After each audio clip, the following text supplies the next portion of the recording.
Hello, ladies, how are you doing? I hope everything is good at your end. It's so great to be here with you today. Whether you are just beginning to explore IVF in the thick of it or simply looking for a little hope, I have been where you are, and let me tell you, it's a lot emotionally, physically, mentally, and yes, financially too. IVF is not just a medical procedure, it's a full on journey, and if you are feeling overwhelmed, you are right. Today, I want to share some real, honest tips that helped me and many others, not just to increase our chances of success, but to feel more grounded and empowered along the way. Here are 5 key tips that made a big difference for me and might just do the same for you. Think about your goals. Before even begin the treatment, take a moment, just you or with your partner if you have one, and ask yourself, what do I really want from this journey? Is it one child? More than one? Would I open to use donor eggs, sperm or embryos? How do I feel about adoption as a future path? These are deeply personal questions and they are not always easy to answer, but getting clear on your goals early on can shape everything that follows, from choosing the right clinic to defining what success looks like for you. When I first started IVF, I told myself I just want a baby, but I had not really thought about how many rounds I could handle emotionally, physically, and more importantly financially too, or whether I would be open to using a donor if it began to that. The questions associated with the donor egg, such as hereditary health problem, taking time to reflect early on can help you feel more grounded and things get tough when things get tough. So give yourself that space, journal, have the hard conversation with your partner, get clear on your why, because that clarity becomes your anchor. Tip 2, get your finance in order. This one is big because, let's be honest, IVF can be incredibly expensive, especially in places where insurance does not cover much or anything at all. The costs adds up quickly due to consultation, medication, blood work, embryo storage, and more. It is a lot. The first step is to check with your insurance provider and figure out what exactly is covered. When there are hidden limitations, such as restrictions on the number of eggs inserted during each IVF. Similarly, there can be specific requirement for reimbursement. Clinicals and clinics typically provide an itemized breakdown of all potential costs. However, keep in mind that cost can go up by a couple of $1,000s. For example, a clinic can initially state that only 2 injections are needed per day, but can later on increase it to 3 or 4 injections depending on the quality of eggs and rate of progress. The sad part of injection is often large portion of expensive injection remains unused and are wasted. Additional costs due to such injection are not easy to estimate before. It is also important to explore financial assistance option. If you are lucky, you may got grants from organizations such as BabyQuest, Kate Foundation, sometimes these cost can be covered by your health saving account, right, like HSA or flexible spending account FSA. When you provide a letter from the doctor, HSA and FSA can be extremely effective in reducing the financial burden of IVF and fertility treatment. While most core services like medication and storage are typically covered, though there are also nuisance exists that especially regarding donor fees, storage duration, and travel. One of the best financial decisions we made prior to IVF was contributing regularly to our HSA account. Since it has tax advantage, it allowed us to set aside money especially for medical expenses without paying income tax on it. I was able to use my HSA funds to pay for fertility medication, lab test and blood work, ultrasound monitoring of appointments, and part of the embryo transfer procedure too. Because the HSA rolls over from year to year, we had built a decent balance before treatment began. This helped us pay upfront without immediately dipping into our saving. In addition to the HSA, my workplace offered FSA. Though FSA is a use it or lose it, it allowed me to put aside pre-tax dollars at the start of the year. I used this preliminary for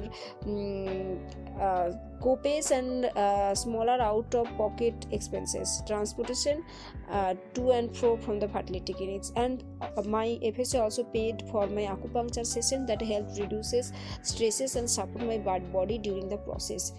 Having both HSA and FSA gave us flexibility and made sure that unexpected bills did not completely derail our finance. And lastly, the true miracle happens when we received a grant from BabyQuest Foundation. IVF is expensive, and even with our savings, we are worried about how we would cover everything. BabyQuest not only provide us financial support but also helped us for our emotional encouragement too. It covered a portion of the IVF cycle itself. Third is compliance checklist. Not the most exciting part, but incredibly important. Every clinic will have its own set of things you must do before you can start. This includes paperwork. You have to sign lot of consent form like IVF treatment consent form, where you have to confirm that you have understand all the procedure and risk and the alternatives. Embryo creation and storage consent form, ICSI consent form if it is needed, anesthesia consent form for the sedation, and number 2 you have to sign the HIPAA privacy form. You have to sign the financial insurance form, psychological counseling form if it is needed, and it is mostly needed if there are donor sperm, donor eggs, or gestational carriers involved. Number 5, you have to sign the infectious disease and screening lab order legal agreement form. This is required also for egg, sperm, and embryo donation, or in case of surrogacy, often handled by a reproductive attorney, though it was not needed in our case, but our clinic referred us to a lawyer just in case we needed to go to that route in the future. And the compliances checklist is not glamorous, but it's essential. Taking the time to complete all the paperwork upfront helped us avoid delay and miscommunication later. My advice is create a dedicated folder, digital and physical, to keep everything organized. Also, don't be afraid. Ask your clinic's coordinator a million questions. That's what they are there for. Second one is test. You have to do lot of tests before IVF. You have to do AMH, FSH, LH, E2, TSH, prolactin assay, and genetic screening, infectious panel, ultrasound, those tests. During IVF, you have to do E2, LH, progesterone, ultrasound every 2-3 days. And post-ritual fertilization report, embryo update, PGT result, you have to go to that test. And post transfer, there is beta HCG, progesterone, and E2 test. Post transfer, you have to do many other tests, and if you get pregnant, then you have to do the ultrasound every 6 to 8 weeks and hormonal checks. Third one is screening. You have to go to lot of screening too. So that screening, AMH, FSH, E2, that screening shows whether your eggs reserve are likely response to the medication. For the TSH screenings, that is needed for thyroid medication to optimize your implantation. Carrier screening, that helped avoid risk of passing genetic disease. Semen analysis, that led to decision to use the ICSI. And uterine scan, which found a polyp that could have affected the implantation. Infectious screening, that cleared to start medication and proceed with retrieval. And sometimes you have to take many classes too.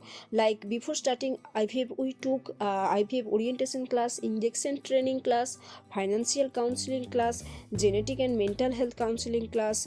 During IVF process, we faced daily nurse check-in class to help for the dose and adjustment and support.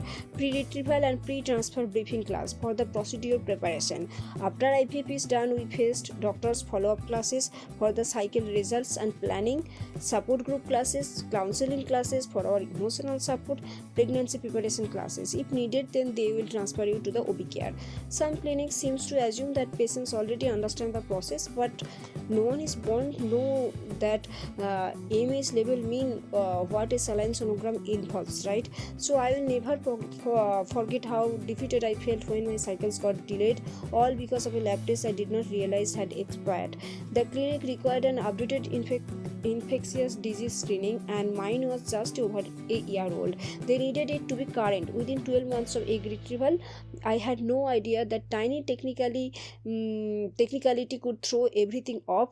And The information was in the fine print of a checklist buried in the patient portal, but I never got a specific reminder, no email, no call. So I went in for my day 2 blood work and ultrasound, thinking everything was on track. But later that afternoon, my nurse called, "We cannot clear you to start medication. Your infectious disease panel is expired." I just froze. My heart dropped. After everything, the planning, the appointment, the emotional build-up, it suddenly felt like the ground had shifted underneath me. I had to go back in the next day for new blood work. Then wait 48 to 72 hours for result, and depending on where I was in my natural cycle, the entire process could be delayed by a week or more. It was such a small detail, but it changed everything. It also made me feel completely helpless. Everything in IVF is so tightly scheduled, and one delay can throw the whole cycle off. I was terrified of losing time, and even more terrified of what that could mean financially, and that the fear of losing both precious time and money hit me hard. I learned the hard way that I needed to triple check every checklist, especially lab expiration dates and required documents. Now I set reminder in my phone, and I always ask my nurse detailed question: are there any outstanding tests and any form I still need to sign? Is everything current and cleared? Staying organized is not just helpful, it's essential. Number 4, calendar and self-care. IVF runs on a tight, almost unforgivable schedule. Between day 1 and day 5, you start daily injection, typically gonal 5 menopause, given in the belly, usually at night. Then come to the suppression shots depending on your ultrasound results, followed by carefully timed tear shot, and finally the egg retrieval. But it does not stop there. Even after retrieval, there are more medication like progesterone, estrogen, etc. to support your body through the next phase. So yes, you are juggling with dates, injection, appointment, maybe even travel. It's a lot to manage. My partner and I used to share calendar to keep track of everything. We set reminder for every medication and appointment. It became our lifeline, and to relieve the stress during my cycle, I made a small promise to myself. For every injection I gave myself, I would do one kind thing in return. Watch one episode of my favorite show, go for a walk, text a friend that remembered me that I was still me, and in all of this, because IVF can take over your life if you let it. But we are more than patients, we are a whole people, and we deserve care, not just clinically but emotionally too. And number 5 and the last step is know how to get your answer. One of the most frustrating part of the IVF is not knowing what is normal, not knowing why things happen, not knowing what our doctors meant by that confusing acronym. So here what helped me a lot is first, find a trusted person at your clinic, maybe the nurse coordinator or the billing representative. Know who to call and when. Second, write down your questions before appointment. Emotions runs high, and it's easy to forget what we mean to ask. Third, don't afraid to push. We deserve answer. We should ask for explanation in plain language, and if something does not sit right, we should prepare for getting a second opinion. It's my body, it's my future, so I have every right. You also have. So also, one more thing is online communities and forums can be very helpful in this phase, but not everything on Reddit and Facebook group is accurate. So I filtered them wisely. I use them mostly to learn about the process and for support, but not for the medical advice. The latest ChatGPT model can also be very helpful to parse through the ton of information available online. So wrap this up, IVF is one of the bravest journey you can take. It's not linear, it's not always fair, but you are doing the best you can, and that's more than enough. Whatever your outcome, know this: you are not alone. You are a part of a community that gets it, and every step you take, even the hard ones, is a step towards hope. I hope these tips gives you clarity, comfort, or even just a comment, even just a moment. So okay, I have got this. Sending you all the love and strength in the world. Thank you.